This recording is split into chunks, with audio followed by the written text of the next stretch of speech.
All of the attacks in Final Fantasy XVI are extremely flashy, and with so many of them on offer, it's tough to know which ones to pick first. But thanks to the iconic challenge in Final Fantasy XVI's demo, we can get a glimpse of which abilities we might want to look at as they become available, as well as practice the use of those abilities so that we can hit the ground running on Final Fantasy XVI's full release. Hello there everyone, welcome back to the channel. My name is Joesephyr, and without further ado, let's take a look at the abilities you'll want to invest in early in Final Fantasy XVI.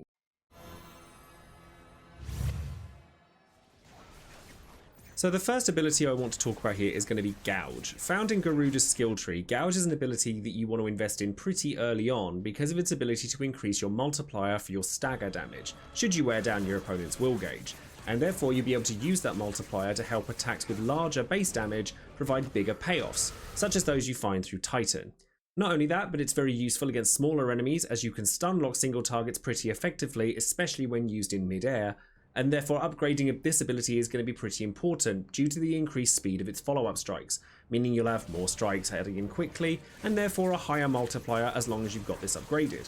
It also helps that this is a really spammy attack and it looks flashy as heck, so there's no precision really needed for this one. Rapid Fists can also fulfill this function with a block function to boot, but I enjoyed the simplicity of Gouge and the speed at which you can use it. So I'm going to be a little bit cheeky here and I'm going to put two abilities together because I think that they have some very interesting mechanics. So the abilities that I'm talking about here are going to be Upheaval and Wind Up, two of the abilities you learn through Titan, and I'm putting them together because they have a very similar mechanic. Both Upheaval and Wind Up can both be charged to become precise versions of themselves when used correctly, dealing large amounts of damage and being used as capstones for multipliers that you charge during stagger by way of abilities like Gouge, which we'd mentioned earlier. When you're charging the abilities, you want to let go of the attack button while the pointer is in the red portion of the circle for maximum damage. And the reason that we mention mastery of these particular abilities or upgrading them is that if you're less confident about your timing, you can increase the width of the red portion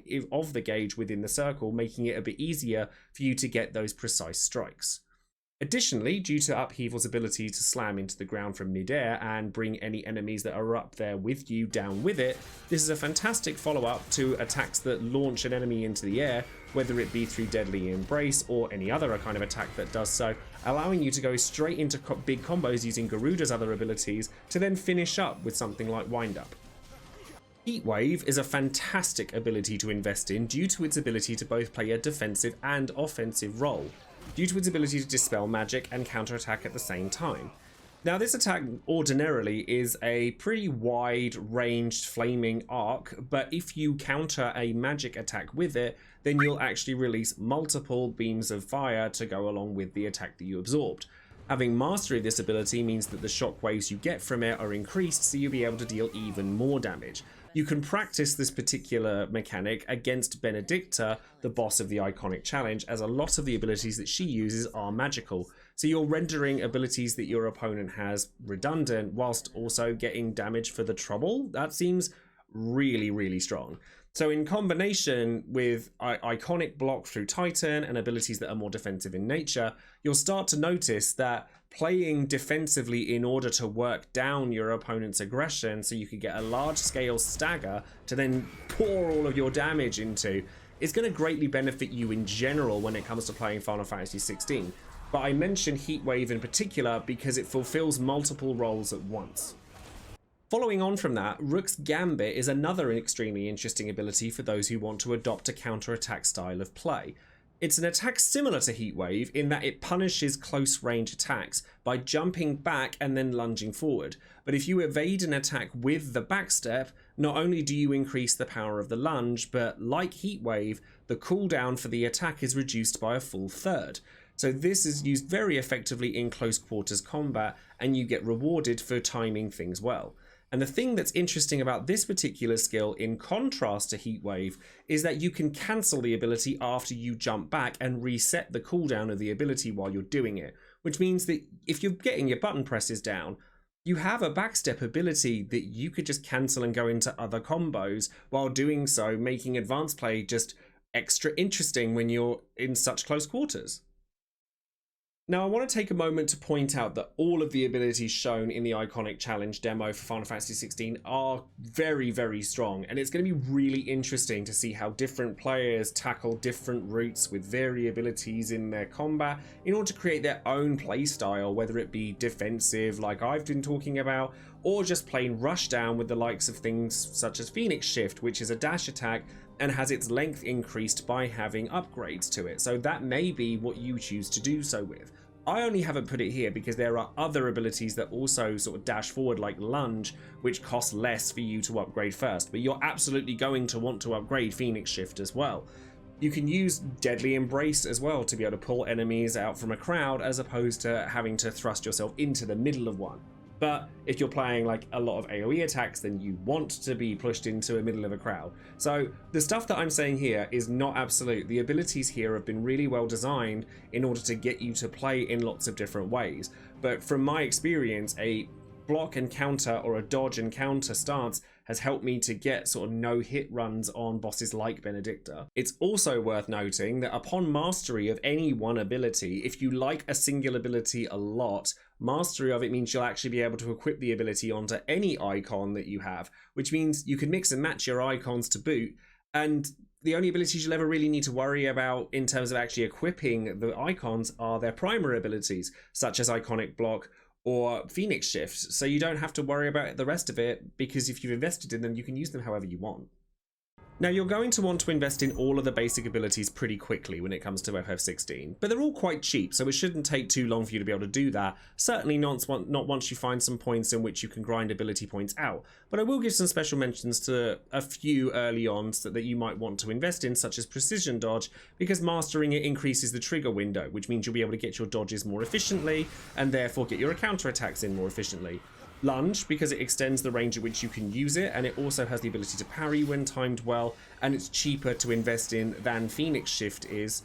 And if you know what you're doing with various combos, I do want to give a special mention to Taunt, because, as I said, if you're planning on using a defensive playstyle in order to counterattack with the highest potency you've got, Taunt will allow you to practice being able to know when you need to dodge or to parry or to block certain attacks. Stomp is also bound to be extremely useful due to the ability to kick off of a nearby enemy and jump off them, meaning you'll be able to start aerial combos very quickly. Now, for anyone who's played Devil May Cry a lot, you'll know the enemy step in that game could lead to some extremely powerful cancel combos, and I see no reason as to why something similar wouldn't be the case here as well. But without knowledge of all of the icon abilities, then we don't know quite how far you can take this, but Stomp is definitely one you're going to want to watch out for. Now, Titanic Block is an absolutely fantastic ability gained from Titan. As a matter of fact, it's his primary skill that allows you to block enemy attacks, but also, more importantly, it allows you to fill up your limit break gauge while doing so. So investing in Titanic Block early and making it so you get more limit break gauge from it by upgrading it is going to be really important. You'll also be able to practice precision blocks by going into Titanic Block as early as possible, so that you get the most from timing your blocks well, which will absolutely be beneficial throughout the entire game. It also helps that the follow-ups from Titanic Block don't tickle either. You get some pretty hard-hitting moves just by counter-attacking through this. Now, the last button that I want to talk about here is going to be Deadly Embrace. Now, I think this ability is so good, I could probably make an entire video based on it, between my experience with Final Fantasy XVI's demo and of course Devil May Cry playing Nero and knowing just how useful a latch ability like this can be. Deadly Embrace allows you to maneuver around other enemies or pull them towards you, or pull yourself towards them depending on the type of enemy that you're fighting, and it also allows for a lot of malleability during airborne combat. Grabbing Deadly Embraced enemies means that they're not able to attack you if you're pulling them up into the air, and allows you to go off with abilities like Gouge or Upheaval, so that you can drag them back down again and then just continue combos from that point.